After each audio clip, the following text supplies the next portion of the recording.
ಶಿಲ್ಪ, ಇನ್ನೊಂದ್ಸರಿ ಏನಾದ್ರು ನೀನು ಒಬ್ಬಟ್ಟು ಮಾಡ್ಕೊ ಬಂದ್ ಕೊಡು, ಅವಳು ಕೇಳಿದ್ಲು ಅಂದ್ಬಿಟ್ಟು ಹೆಂಗ್ ಹೊಡಿತೀನಿ ನಿನ್ಗೆ ಅಂದ್ರೆ, ಇನ್ನೊಂದ್ಸರಿ ಏನಾದ್ರು ನೀನು ಒಬ್ಬಟ್ಟು ಮಾಡ್ಕೊ ಬಾ, ಅವಳು ಕೇಳಿದ್ಲು ಬಂಗಾರಿ ಒಬ್ಬಟ್ಟು ಕೇಳ್ತಿದ್ದಾಳೆ ಅಂದ್ಬಿಟ್ಟು ಏನಾದ್ರು ಒಬ್ಬಟ್ಟು ಮಾಡ್ಕೊಂಡ್ ಬಾ, ನಿನ್ಗೆ ಹೆಂಗ್ ಬೀಳ್ತಾವ್ ನೋಡು. ಅದೇ ಏನು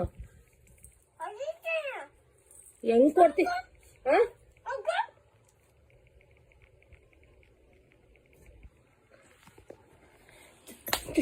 ಒಬ್ಬಟ್ಟು ಮಾಡ್ಕೊಬತ್ತೀಯ?